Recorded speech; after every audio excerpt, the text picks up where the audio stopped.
O Evangelho de Mateus, capítulo de número 22, vai nos narrar a respeito da parábola das bodas. Também vai nos trazer ensinamentos sobre o grande mandamento, aquele que é maior do que todos, e também vai nos falar a respeito de uma questão que Jesus discute com os saduceus, que diz respeito à ressurreição. No entanto, quero dividir com você hoje a palavra que está no versículo de número 21. Ela diz assim: responderam, de César. Então lhes disse, dai, pois, a César o que é de César, e a Deus o que é de Deus.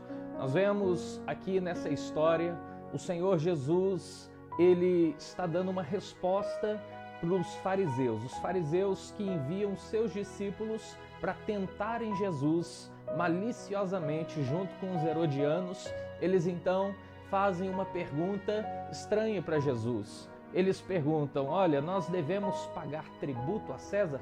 É lícito nós, como judeus, como povo de propriedade exclusiva de Deus, pagar tributos a César?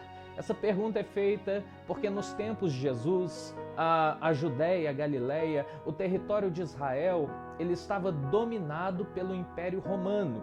O César é o imperador romano. Todo imperador romano recebe um título de nobreza chamado de César.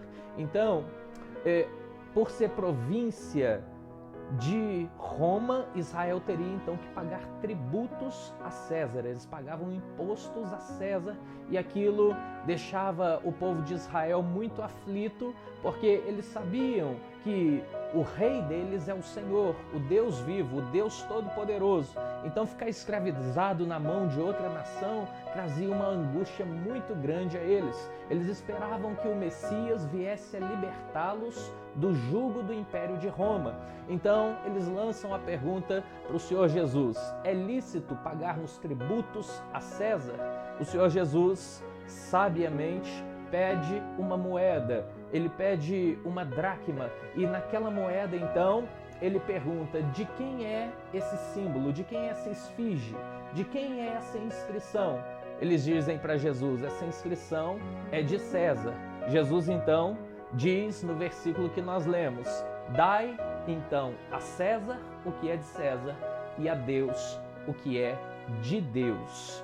O ensinamento que o Senhor Jesus está nos trazendo, ele diz respeito à nossa responsabilidade em dar a Deus o que é de Deus, porque todo homem deveria se relacionar com Deus, todo homem deveria tirar um tempo por dia de oração, todo homem deveria tirar um tempo no meio da sua semana para fazer um jejum. A Bíblia diz que o jejum ele rompe as ligaduras da carne, faz com que você se aproxime de Deus. Todo homem deveria praticar atos de bondade, atos de justiça, o que traz também uma conexão com Deus. Isso é pagar a Deus o que é de Deus. Mas também Jesus está nos chamando atenção para uma outra responsabilidade, porque ele não apenas fala dai a Deus o que é de Deus, ele diz também dai a César o que é de César. Jesus está então também nos dizendo que nós não apenas devemos responsabilidade diante de Deus, mas também nós temos responsabilidade diante dos homens. A lei, ela traz uma comunhão com Deus, mas ela também traz atos civis, de civilidade para o bem comum. Quando Jesus diz, dai a César o que é de César, ele então está nos dizendo que tanto quanto estabelecer uma comunhão com Deus, é importante que eu e você saibamos que nós temos responsabilidades civis, legais, nós temos que ter a nossa casa em ordem, pagar as nossas contas em dia, não ficar devendo nada para ninguém, ter um bom testemunho comportamental. É para isso que Jesus está chamando a nossa atenção, para dar a Deus o que é de Deus e para dar a César o que é de César.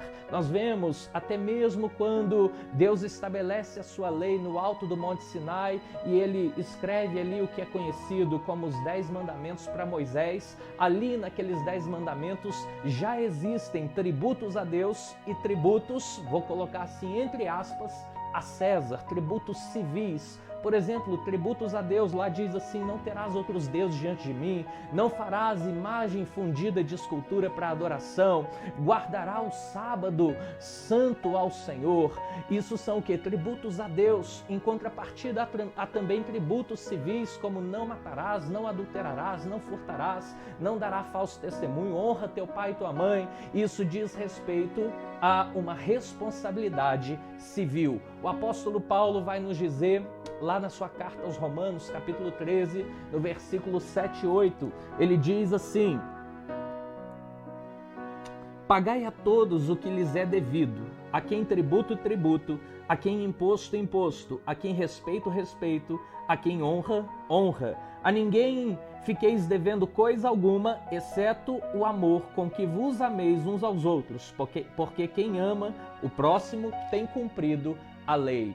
Paulo está nos falando então algo a respeito de responsabilidades civis. A Bíblia nos orienta a ter essas responsabilidades em dia. Então, eu conheço pessoas, por exemplo, que honram a Deus, pagam tributo a Deus, são pessoas de oração, são pessoas que temem a Deus, são pessoas que leem a palavra, que se esforçam em jejuar, em ter uma vida que chegue a um testemunho próximo de Deus, que chegue a uma comunhão plena com Deus. Mas quando você olha para a vida civil dessas pessoas, você vê que muitas vezes eles estão bagunçados, endividados, eles têm mau testemunho comportamental diante dos homens, e isso faz com que a comunhão que deveria ser plena com Deus seja também interrompida. Por outro lado, há pessoas que são honestas, que pagam seus tributos, que têm a vida em dia, que têm um testemunho reto diante dos homens, mas que não faz esforço nenhum em buscar a Deus, em adorar a Deus, em ter uma vida de oração, em jejuar, em praticar obras de justiça, de bondade, de fraternidade, de amor. Tanto um quanto o outro estão em falha, estão em erro. Nós vamos ver lá no texto de Lucas, capítulo 2, versículo 52, diz a Bíblia que o Senhor Jesus, ele crescia em sabedoria, estatura e graça diante de Deus e diante dos homens também. Assim eu te encorajo no dia de hoje a você andar como Jesus, a você crescer em estatura, em sabedoria e graça, não apenas diante de Deus, mas também diante dos homens. Não apenas estabelecendo uma comunhão plena com Deus, com oração, com jejum, com práticas de boas obras, de justiça, mas também a andar reto com suas contas, com seus pagamentos, com aquilo que eu chamo de um testemunho comportamental aos olhos da sociedade. Se você ainda não fez isso, põe a sua casa em dia, porque Deus quer que você seja perfeito como Ele é perfeito. Que o Senhor te abençoe, que Ele te fortaleça, que Ele te ajude a estabelecer uma plena comunhão e estatura em graça diante de Deus e diante dos homens. Dai, pois, a Deus o que é de Deus e a César o que é de César. Que o Senhor te abençoe e te guarde. Shalom.